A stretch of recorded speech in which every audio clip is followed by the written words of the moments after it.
I now have the honor of inducting our alumni inductee, someone we all know well, Terry Jon Voigtman's husband, Jon. Jon graduated with a BSBA degree in 1984. His major was marketing, which perhaps foretold his trademark sartorial predilection. Yet he began his professional career at Electronic Data Systems. His finance career started in earnest with Freddie Mac. He rose to the head of structured finance at HSBC. He was co-head of mortgage finance at Goldman Sachs and was also a senior vice president at Lehman Brothers. Along the way, he earned FINRA Series 7, Series 63, and Series 24 licenses.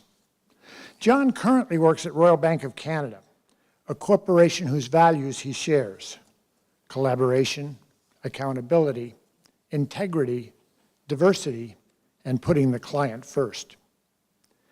In the financial crisis of 2008, it was a commitment to these values that kept RBC as a safe harbor. Today, Jon serves as managing director and senior officer at RBC Capital Markets in the Bahamas, a firm where he has found his home after several stops along Wall Street. He joined RBC Capital Markets in 2007. Jon is responsible for the performance and liquidity of a multi-billion-dollar U.S. and Canadian investment portfolio. That Jon has had a distinguished career is firmly established. For the Hall of Fame, that's a necessary but not sufficient condition. You see, there's no dictionary definition for a Hall of Famer. It's not a lifetime achievement award. It's not about how successful you were. It's not about how famous you became.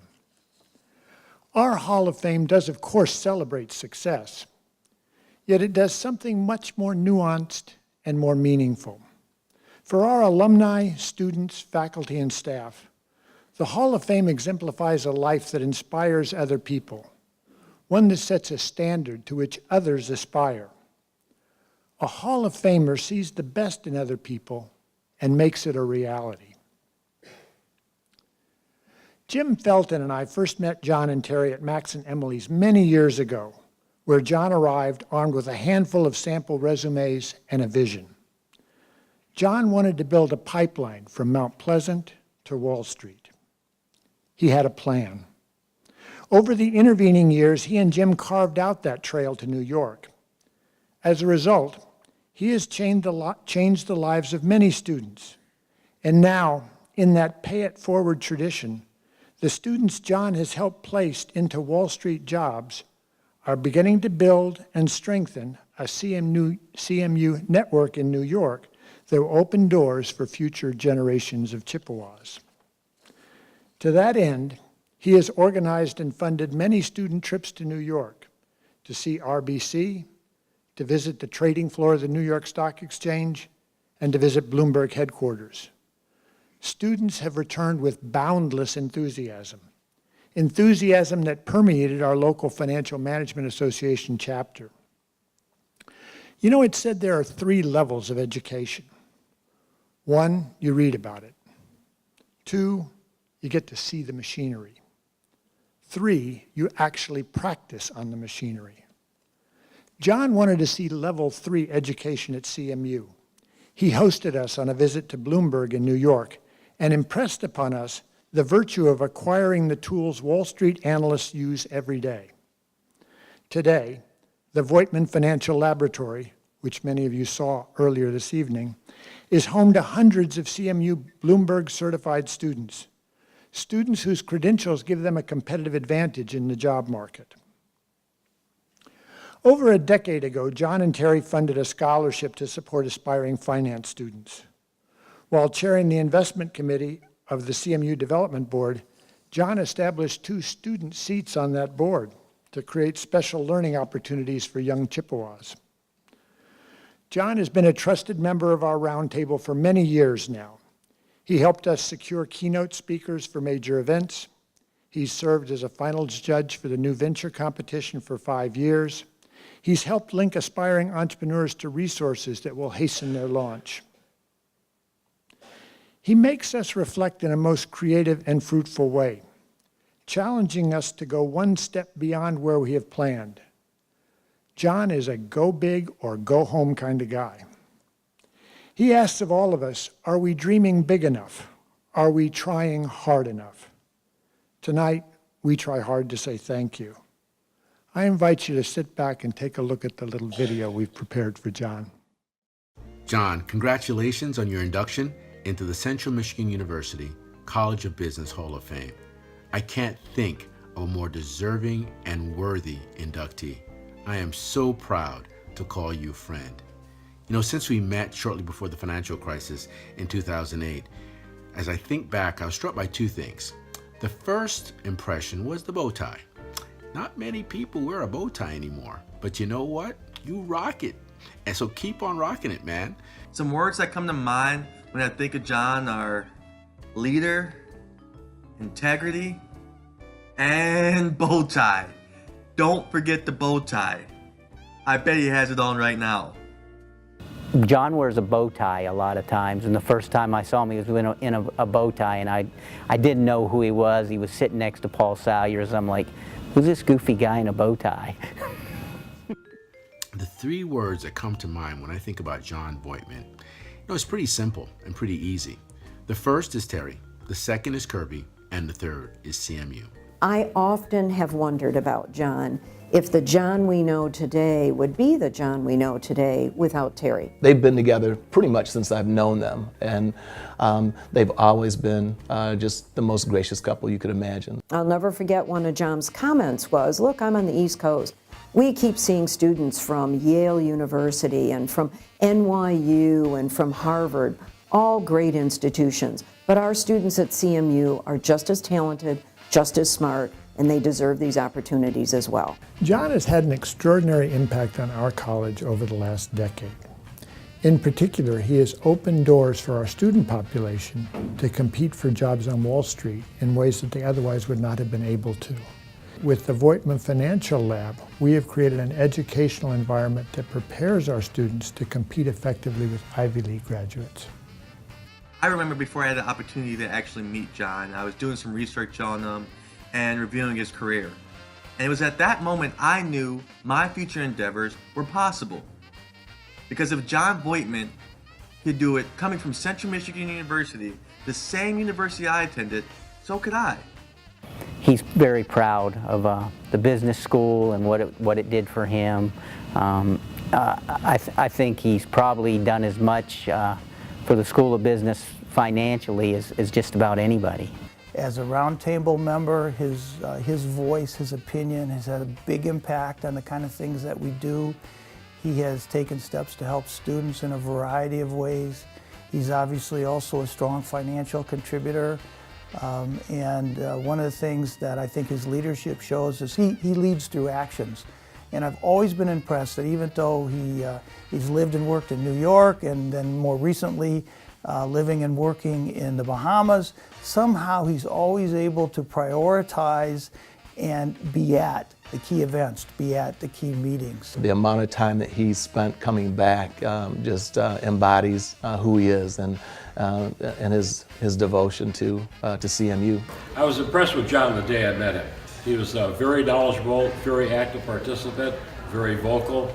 He thought things out very well.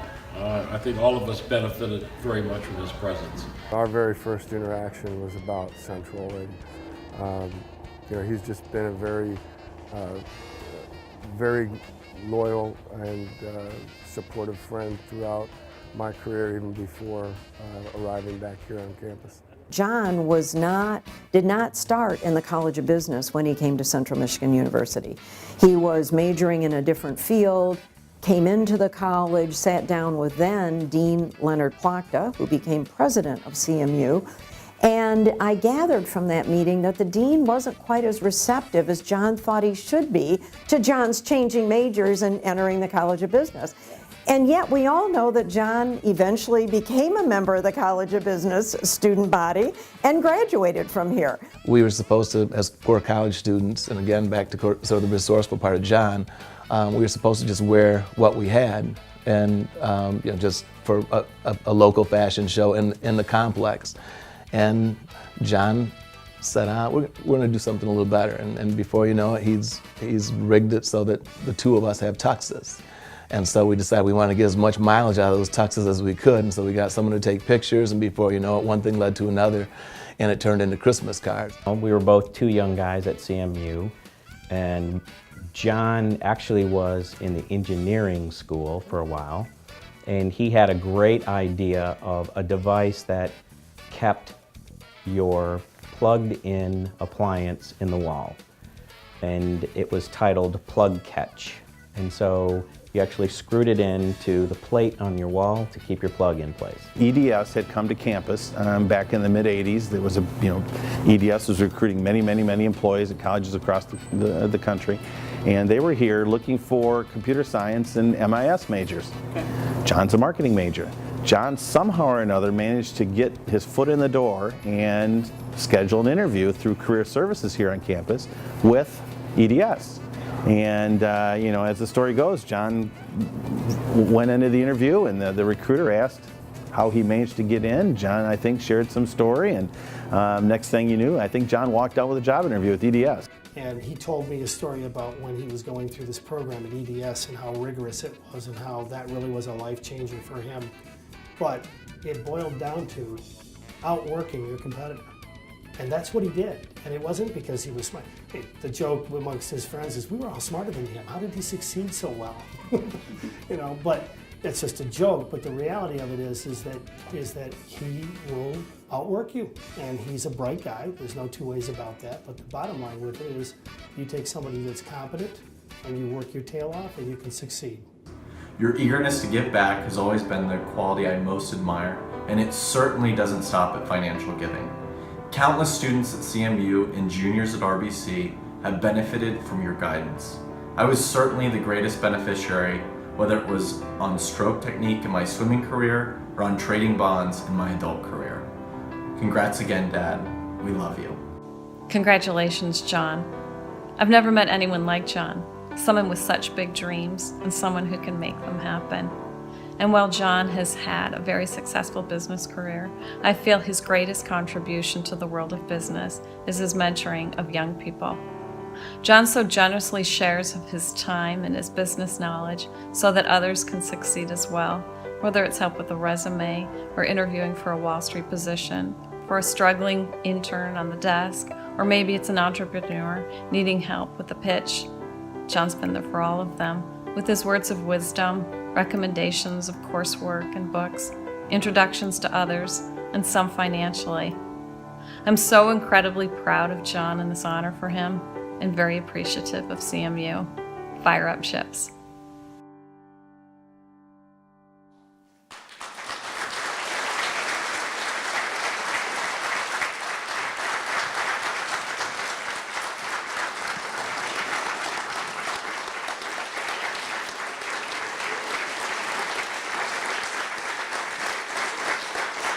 Please join us in welcoming to the lectern the 2017 alumni inductee, Jon E. Voigtman.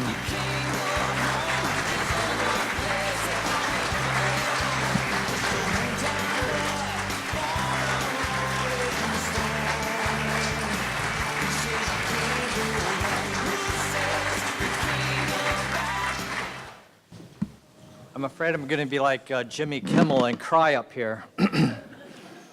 Wow.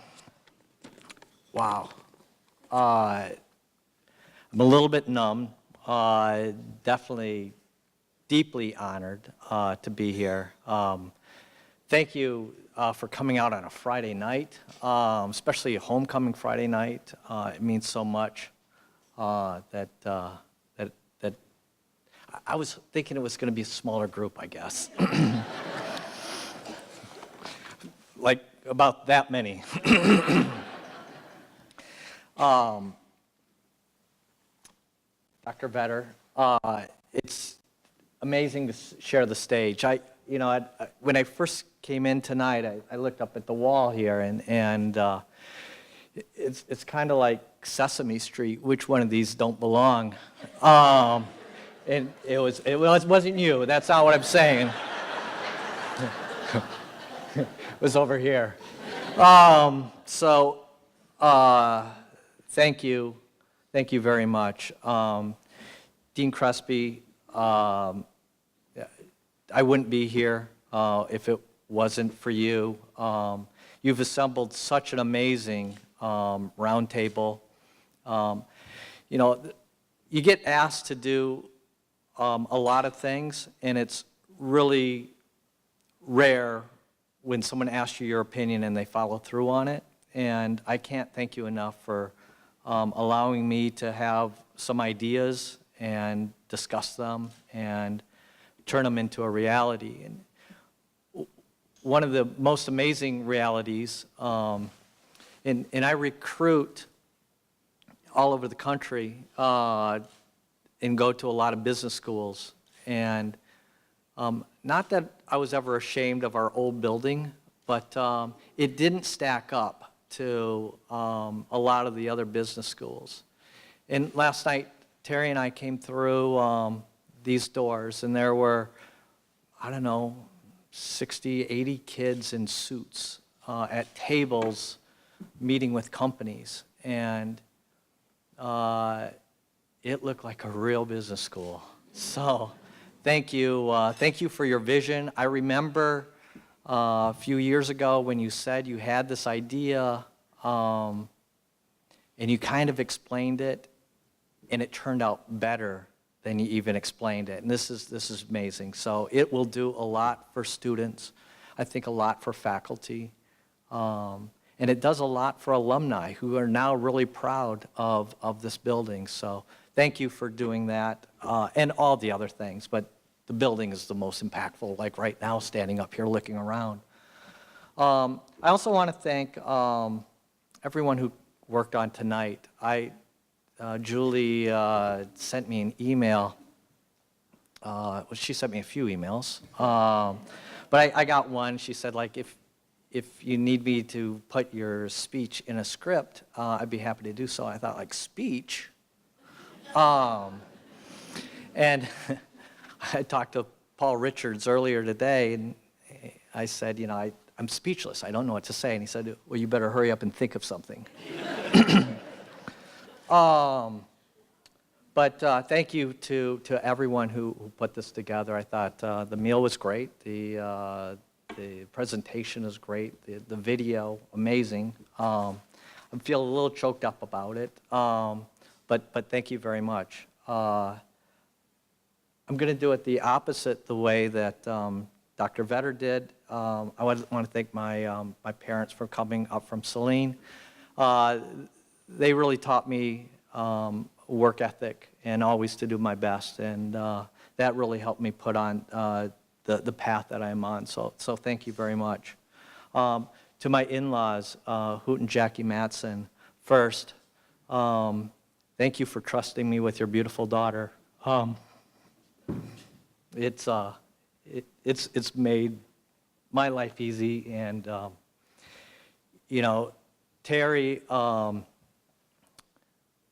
has had to sacrifice a lot to follow my career around, and she loved teaching. I heard President Ross today talk about the legacy that this university has as a teaching college, and he said today that it's probably one of the finest teaching colleges in the world.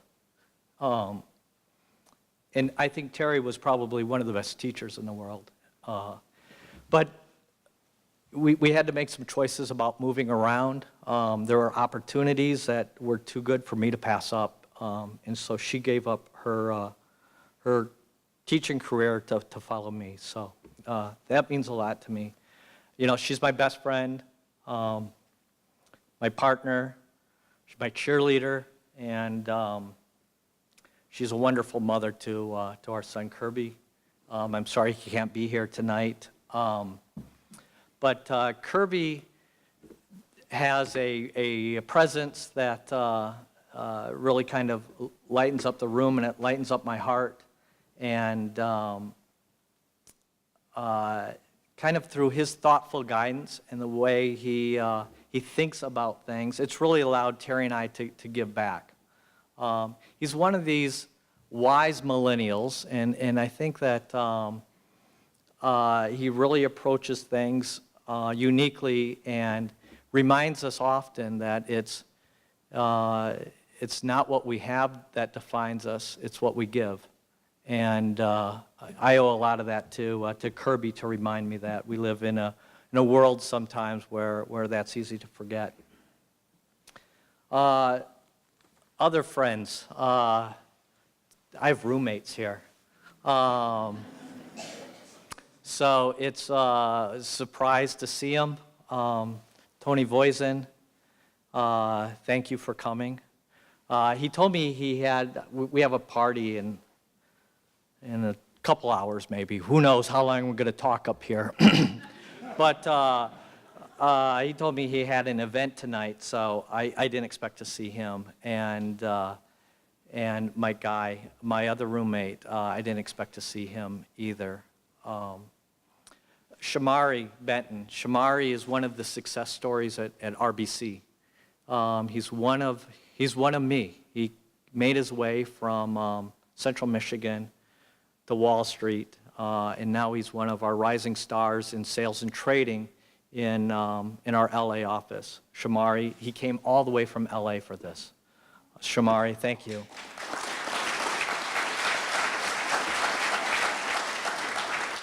Shamari will be up on this wall one day.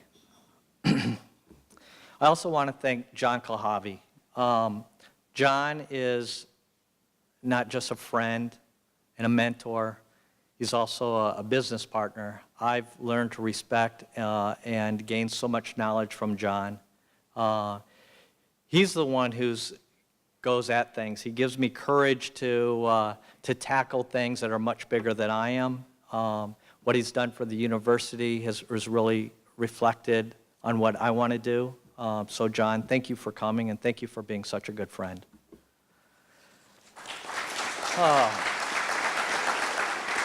So again, it's at work, I've talked to a few friends that, I said I'm going to Michigan for the weekend, football game, and then I kind of ease into it that I'm getting into our Hall of Fame, and I get some weird looks. Mostly, I think there's a surprise that they're usually pretty familiar. Will hear me on the phone with the investment committee calls that we have, or roundtable calls that we have every once in a while. But it's interesting where I have a work life and then I have the CMU life. And I just feel incredibly lucky to be able to do that and to have that. But to be honest, I've always been lucky. Lucky with friends, lucky with family, and lucky with my career. And there's really no time that you get to appreciate that luck than close calls. And that's usually when people tell you how lucky you are. This past May, I had a accident on a scooter. I got hit by a car. And I remember getting to the hospital, and the first thing the doctors are saying is like, wow, you're really lucky. And so it's one of those situations where you feel you're lucky. And I remember looking at Terry and thinking, like, am I alive? Am I sure I'm alive? And then a couple minutes later, Sean Connery walks into the my emergency room, and I thought, like, I'm probably dead, because I would script it that Sean Connery comes into my my emergency room to ask me how I'm doing. So, but I was lucky. It turned out well. I was lucky to have some good friends that got me to Orlando, got me to see good doctors. And again, I get to Orlando, the doctors are saying, wow, you're really lucky. I'm like, yeah, I feel lucky. Then a decade ago, with the financial crisis, I was literally right at the heart of the financial crisis. I was a mortgage trader, trading subprime bonds. So going through that, you really understood kind kind of what the market was about, what was failing, how it was failing, and actually a good feeling of how bad it was going to get. It devastated so many careers, family economies, and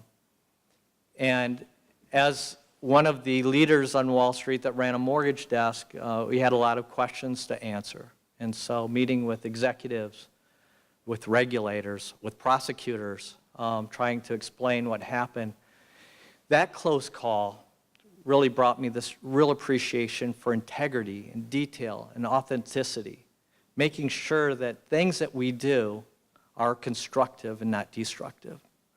So getting past that close call again, I felt very, very positive.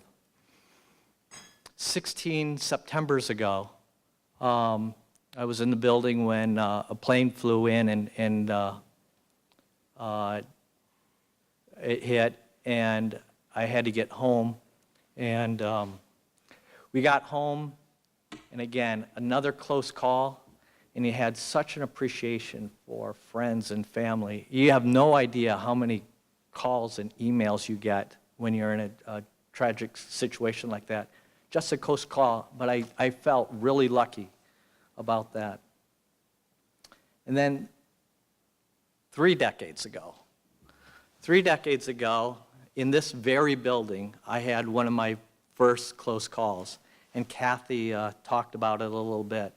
I started off as an engineering major, or pre-engineering major here, which it's not really a major, and it wasn't really pre-engineering. It really meant that I took some math class and some electives, and if I wanted a real engineering degree, I was going to have to leave the university. I met Terry, and I decided I wanted to stay. I took a marketing course, and I got bit by the business bug, and Dr. Lepisto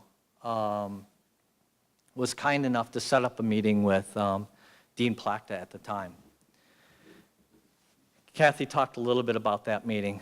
The close call here is if I didn't get into the business school, I had no plan B. So I went in, and I remember probably you guys do too, the dark paneled office and that ginormous desk and 2 chairs. I get to sit in one. He said, tell me a little bit about yourself. And I don't really know exactly what I said. And I remember when I was done, though, just like the picture, he put his hand on his chin, so professional, kind of stern. And I had no idea how I did. And he said 4 words. And those 4 words have carried with me forever to this day and will going forward. Those 4 words were, how can I help? That's when I knew that Central was going to be an important thing for me. It's just simple, right? You meet someone, you're in a position to help. It's really being able to help. We're at our best when we're helping people. We've seen that in crises this year, right? We're at our best when we're helping people. And Dean Plachta allowed me to keep my plan A. He allowed me, that was the fork in the road, I don't know if it's a proverbial fork or a metaphorical fork. Which one? My father-in-law is an English teacher, and he's usually quick to correct me. But that was one of the forks in the road that got me on this path, and to be on the same wall as all these people, but Dr. Plachta was, or Dean Plachta, President Plachta, is really important to me.